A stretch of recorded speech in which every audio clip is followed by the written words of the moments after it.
warahmatullahi wabarakatuh.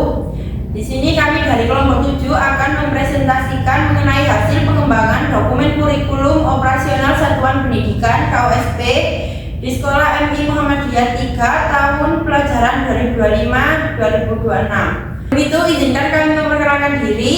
Nama saya Megi Utami dengan NIM 23040461. Dan rekan saya Rizky Amanda Febri Wulandari dengan NIM 2304044108. Saya Nur Syabani Rahman dengan NIM 23040449. Pada presentasi ini kami akan menjelaskan hasil pengembangan dokumen kurikulum berdasarkan hasil analisis yang telah kami lakukan sebelumnya.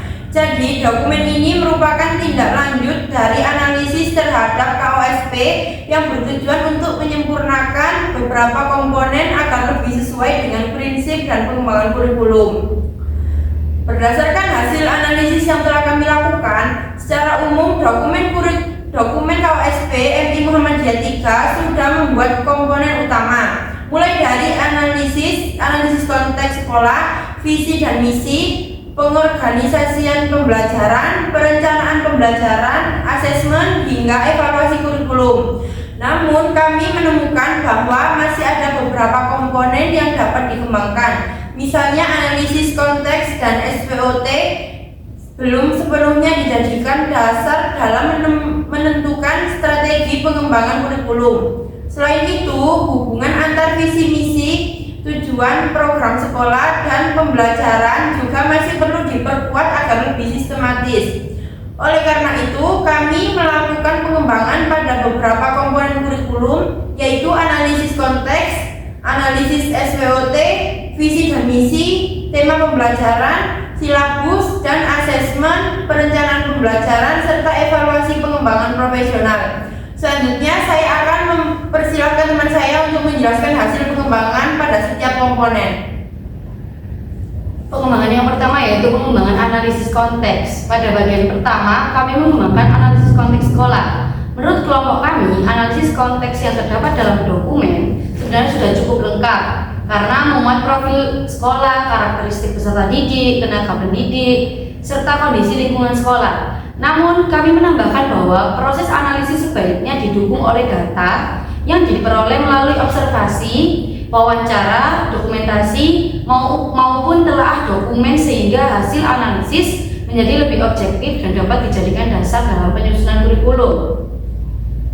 Dari analisis konteks inilah nantinya diperoleh profil sekolah, karakteristik sekolah, analisis SWOT hingga menjadi dasar dalam merumuskan visi, misi, dan tujuan sekolah. Yang kedua yaitu pengembangan analisis SWOT. Selanjutnya,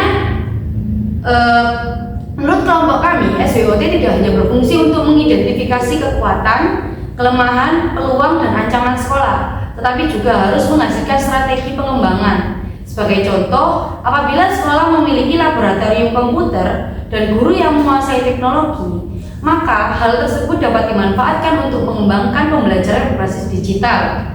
Sedangkan apabila masih terdapat guru yang belum bersertifikat, maka dapat menjadi dasar dalam penyusunan program pelatihan maupun workshop guru.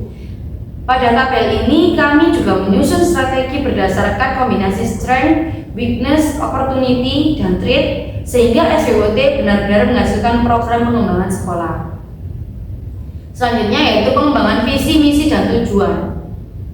Pada bagian visi dan misi, menurut kelompok kami, rumusan visi sekolah sebenarnya sudah baik. Namun beberapa kata dalam visi masih bersifat umum, sehingga perlu diterjemahkan ke dalam indikator yang lebih terukur. Misalnya, berkualitas diukur melalui peningkatan kualitas pembelajaran. Unggul diukur melalui peningkatan prestasi peserta didik. Berakhlak diwujudkan melalui budaya religius dan program tahfidz. Dengan adanya indikator tersebut, visi tidak hanya menjadi slogan, tetapi dapat diwujudkan melalui program-program sekolah. Selanjutnya yaitu yang keempat ada pengembangan tema pembelajaran. Menurut kelompok kami, tema pembelajaran sebaiknya tidak dipilih secara langsung tetapi harus berasal dari hasil analisis kebutuhan sekolah. Misalnya, apabila sekolah memiliki program tahfidz sebagai ciri khas, maka tema pembelajaran dapat mengintegrasikan nilai-nilai keislaman. Begitu juga apabila sekolah memiliki fasilitas teknologi yang memadai, maka tema pembelajaran dapat diarahkan pada literasi digital. Dengan demikian, tema pembelajaran akan lebih kontekstual dan sesuai dengan kondisi sekolah. Yang kelima yaitu pengembangan silabus dan asesmen. Menurut kelompok kami, hubungan antara CP, ATP, tujuan pembelajaran, materi, dan asesmen harus dibuat lebih jelas. Asesmen juga tidak hanya berupa tes tertulis, tetapi dapat menggunakan asesmen autentik seperti observasi, proyek, penugasan, maupun unjuk kerja sehingga mampu menggambarkan kompetensi peserta didik secara lebih utuh. Yang keenam, ada pengembangan perencanaan pembelajaran.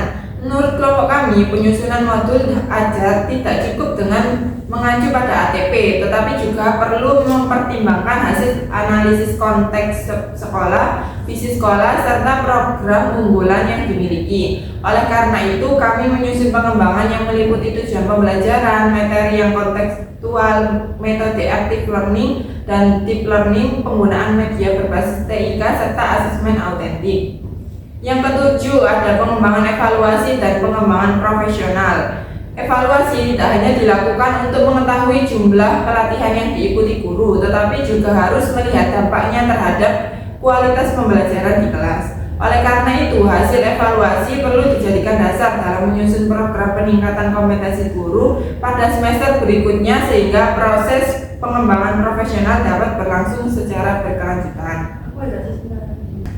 Sebagai penutup, dapat kami simpulkan bahwa hasil pengembangan yang kami lakukan bertujuan untuk memperkuat keterikatan antar komponen dalam dokumen KOSP.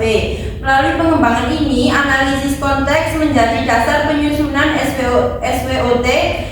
SWOT menjadi dasar penyusunan visi dan misi, kemudian visi dan misi menjadi acuan dalam penyusunan tema pembelajaran, silabus, asesmen, perencanaan pembelajaran, hingga evaluasi pengembangan profesional.